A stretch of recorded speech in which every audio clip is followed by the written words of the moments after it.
Kasus COVID-19 di Jerman terus bertambah. Per 26 November, penambahan kasusnya mencapai 65.584 per hari, dengan total kematian mencapai 10.000 jiwa. 100.000 jiwa maksud kami. Peristiwa ini merupakan peristiwa yang belum bisa dikendalikan pemerintah Jerman. Padahal sebelumnya, Jerman dikenal sebagai salah satu negara yang sigap mengantisipasi pandemi. Apa yang terjadi di Jerman sudah bergabung melalui telepon Duta Besar Republik Indonesia untuk Jerman, Arif Hafaz Ugroseno. Selamat sore waktu Indonesia, Pak Hafaz. Selamat sore Mbak Putri. Pak Hafaz, terima kasih sudah bergabung bersama kami. Pak Hafaz, Ya, apa sebenarnya yang menyebabkan Jerman berada di kondisi seperti sekarang? nggak mau divaksin orang Jerman, itu aja sih. Hanya itu Pak, Jadi, Pak Hafaz. iya. Berapa persen Jadi vaksinasi di sana ada capaiannya? survei terakhir menunjukkan bahwa 15 juta orang Jerman menolak vaksin. Hmm. Dan sekarang ini tingkat vaksinasi Jerman itu hanya 68%, di bawah dari kebutuhan untuk mencapai herd immunity 70-80%. Kemudian Eropa secara umum hanya 54% yang divaksinasi. Oke. Yang lainnya tidak mau divaksin. Jadi karena di Eropa ada kebebasan bergerak dan Jerman sendiri juga hanya 68%, ya wajar kalau kena lagi yang keempat, serangan keempat ini. Bagaimana dengan protokol Gitu. kesehatan sebenarnya Pak Hafaz di sana? Gimana tuh? Protokol kesehatan bagaimana di sana? Masker, apakah memang orang-orang juga sudah bebas tidak menggunakan masker di sana atau bagaimana? Ngeyel. Oke. Orangnya ngeyel, tidak mau divaksin lalu demo. Di Brussel demo, di Austria demo, di Jerman demo.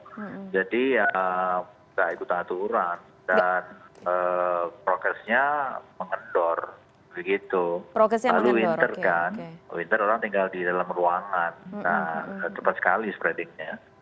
Kemudian juga di sekolah kan, tadi mulai sekolah ya spreadingnya lewat sekolah, lewat keluarga, lewat pertemuan-pertemuan. Jadi sekarang sudah mulai ketat lagi. Jadi ya sekarang ini kebijakannya 2G kalau masuk ke public transportation. 2G itu maksudnya yang boleh masuk restoran, masuk toko, angkutan umum hanya yang sudah divaksin atau yang recover. Udah PCR sama snail test atau antigen rapid test nggak laku, hanya itu aja. Oke, bagaimana dengan warga negara Indonesia di sana Pak Hafaz? Apakah vaksinasi semua sudah ini? Ini ada sih selama pandemi kemarin ya, tapi kecil ya. Yang terkena dan yang sakit tuh nggak banyak, karena kalau kita lihat presentasinya kan, warga negara Indonesia di Jerman itu ada 28.000 warga negara. Paling besar di Eropa itu di sini memang di Jerman. Mahasiswanya sekarang 8.600. Jadi kita pantau terus, ada yang sakit ya kita bantu suplemen, vitamin dan kebutuhan-kebutuhan mereka, makanan dan sebagainya gitu. Adakah larangan bepergian untuk warga negara Indonesia yang akan ke Jerman misalnya? Sudah ada pengumuman itu atau belum? Malah enggak. Oke. Indonesia ini dikeluarkan dari daerah istilahnya area of concern, high risk. Jadi kalau orang Indonesia itu sekarang bebas kalau mau ke Jerman. Tapi kalau mau ke Jerman kondisi sekarang ya saya nggak jamin gitu. Jadi lucu ini. Kemarin itu waktu di sini suasananya enak ya, di Indonesia tinggi, orang Indonesia dilarang. Masuk dalam list. Sekarang orang Indonesia ini dikeluarkan dari list. Kita masuk tidak berisiko, bisa masuk ke sini. Kemarin saya juga baru ada delegasi datang dari Jakarta gitu.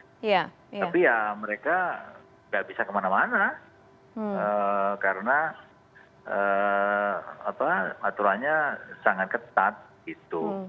Pak Hafaz, sebenarnya kan semua pada kaget karena Jerman kan sebelumnya sukses banget nih di awal-awal pandemi, beresin pandeminya cepat gitu. Tapi sekarang bisa sampai kayak gini supaya kita Indonesia juga nggak terpuruk ke kondisi seperti itu.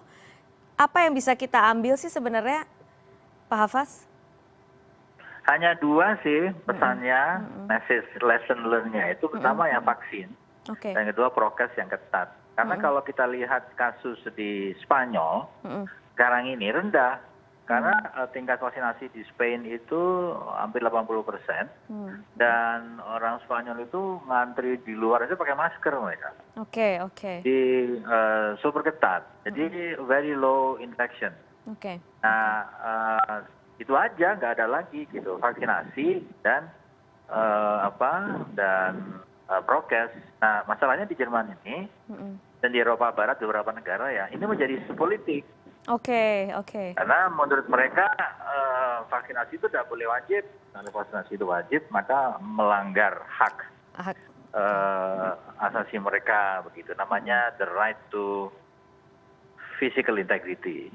Padahal ada hak lain yang lebih tinggi, yaitu hak untuk melindungi nyawa orang kan. Iya, betul. Dan debatnya di Jerman itu sekarang adalah perdebatan konstitusi. Gitu. Dia menjadi political issue. Nah, iya, apalagi Angela Merkel juga sudah akan selesai ya. Ya kan? Iya.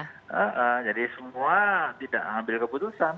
Jadi kalau government tidak mengambil keputusan, ya terjadilah kondisi sekarang seperti ini. Gitu. Baik. Ya memang putusannya kadang-kadang ada yang nggak enak, tapi ya mau nggak mau harus gitu ya. Kalau seperti sekarang ini. Betul. Dan ini winter, lalu ada Omicron dari Afrika Selatan.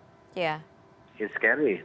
Oke, baik. Berarti kalau misalnya dilihat sekarang per hari ini juga kemungkinan akan ada penambahan lagi ya. Tadi saya juga melihat beberapa datanya masih terus naik itu. Kemarin itu 76.000 ya? Iya, betul. Tinggi banget. Kan di Jerman itu angka amannya itu ada 50 kasus per 100.000 penduduk. Iya. Kemarin itu 438 kasus per 100.000 penduduk. Dan data yang kita lihat, 95% dari pasien yang terkena COVID di rumah sakit, ICU ataupun non-ICU, itu yang belum divaksinasi. Oke. Jadi faktanya itu jelas, kalau nggak divaksinasi ya risknya tinggi sekali gitu. Tapi tetap aja nggak mau divaksin secara mandatori. Jadi ini ya susah juga ya. Dan ironis ya, karena kan justru vaksinnya kan ditemukannya di Jerman, BioNTech. Betul, itu dia makanya. Baik, Pak Hafaz. Ya. Kalau diskusi yang pada tingkat global itu kan ada satu ironi antara vaksin availability di negara kecil, negara berkembang dengan negara maju kan, gitu kan ya, Putri. Tapi di sini di Jerman tuh ironinya itu adalah ini adalah negara yang menemukan vaksin dan juga negara Eropa yang lain. Availability nggak ada masalah. Saya udah booster yang ketiga karena punya juga. Dan kalau saya tanya dokter-dokter yang di sini yang ngantri vaksin itu bukan first jab, either dia second atau third booster. Oke. Gitu. Jadi penyerapan. Yang ngantri untuk the first jab itu less than 10%. It's unbelievable. Baiklah, jadi kalau misalnya kita take outs-nya dari obrolan kita sore hari ini, perbincangan kita adalah vaksin dan tetap jaga prokes. Itu ya berarti ya Pak Hafaz ya? Iya, baik. itu aja. Pak Hafaz, terima kasih. Sehat selalu Pak Hafaz, jaga kesehatan selalu. Sama-sama. Terima kasih, selamat sore. Terima kasih.